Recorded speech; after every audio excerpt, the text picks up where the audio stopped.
You know, you want to think that there'll be an administration in the past, present, whatever, that'll put people first. You do. But they can't. They always have to put corporate first. It's just what America does. I mean, America didn't even hold any of the corporations responsible that were involved in the Holocaust. I mean, other nations did. Nuremberg did. We did nothing. Nothing. And big business played a huge role in bailing the Nazis out.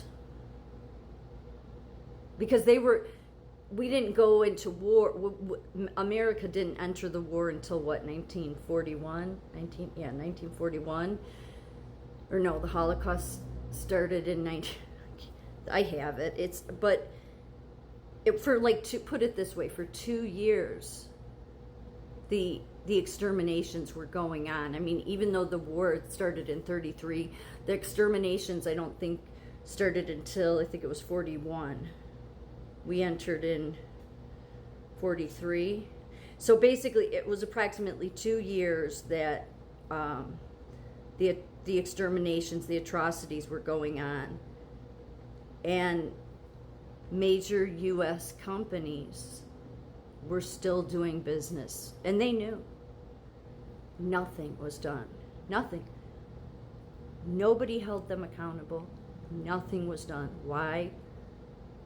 Because unfortunately, it's just the nature of the beast. Government is going to always fall to the corporations. I mean, look at with Zuckerberg. I mean, look at how much power that dick has. That's what he is. He's a dick.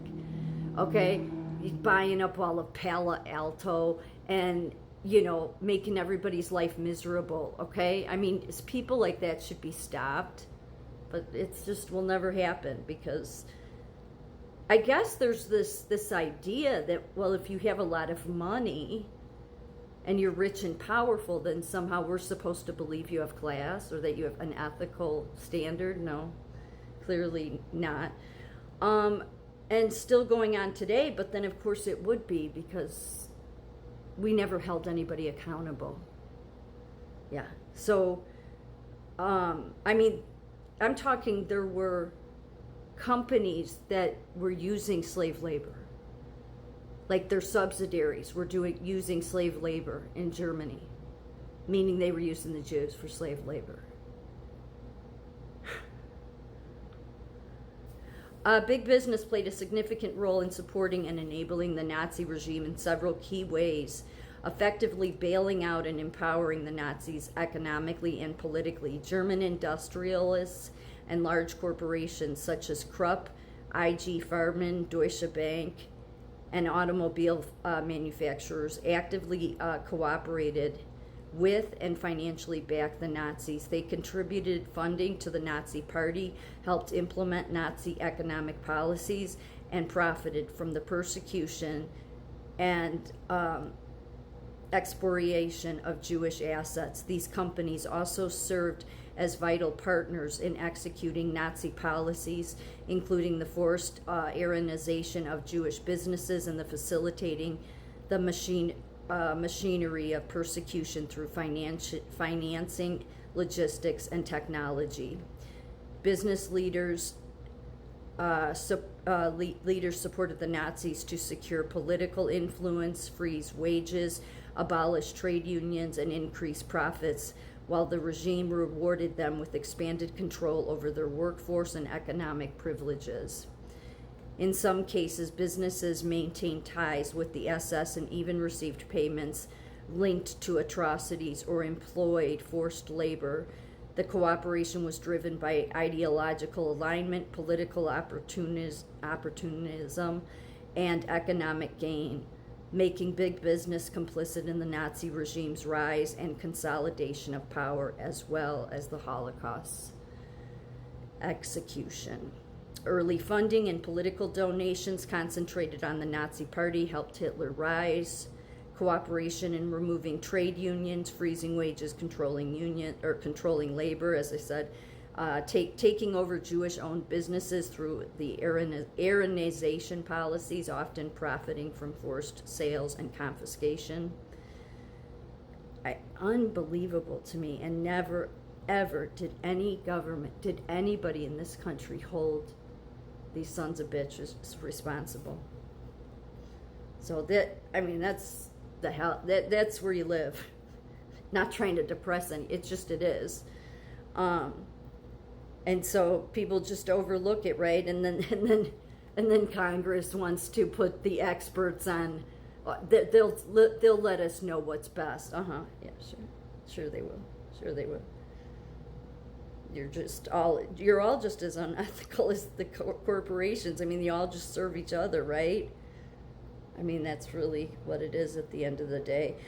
Just some main corporations: Ford Company, obviously IBM. IBM was fully involved because they kept meticulous records of where each Jew was and how they were exterminated, and I mean, with their punch card system and technology. There was Ford, Coca-Cola, IBM, and some other ones. Yeah,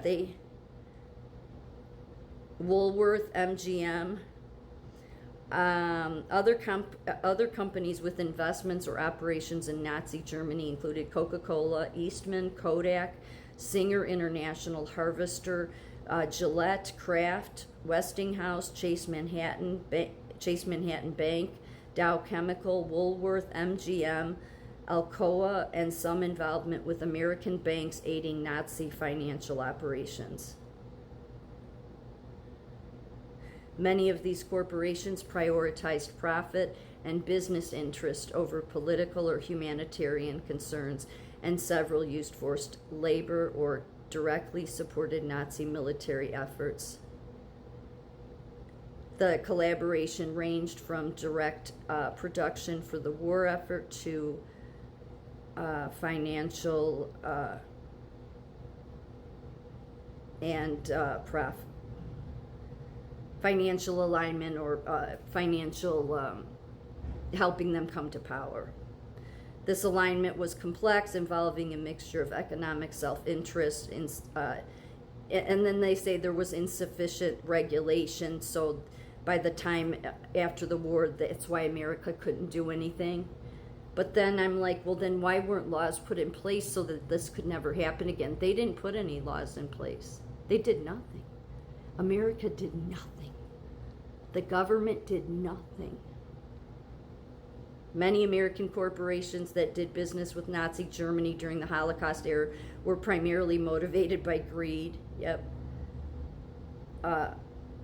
Henry Ford exhibited personal anti-Semitic views. The majority of corporate leaders were driven by economic interests and saw Nazi Germany as a lucrative market. I mean, unbelievable.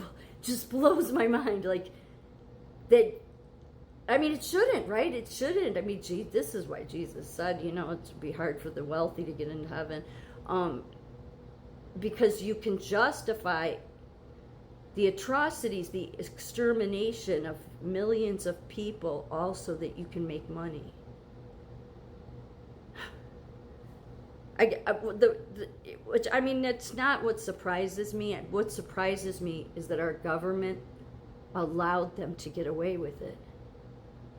That's what, I guess, because of political interest. This is why, Mark Zuckerberg and these dirtbags that have no soul just give all this money to the presidents that get, because then they owe them.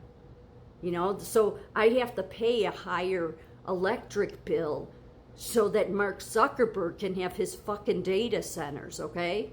Yeah, to hell with me, right? To hell with the people that live paycheck to paycheck. Mark Zuckerberg and tech are more important. Same fucking thing that was going on all through America's history, which is what the problem is. Yeah, cannot believe it. Not one corporation was ever even, it wasn't even thought. There were some people that tried to hold them accountable and maybe some, secret settlements, but none of them ever took any responsibility. Disgusting. But still going on today.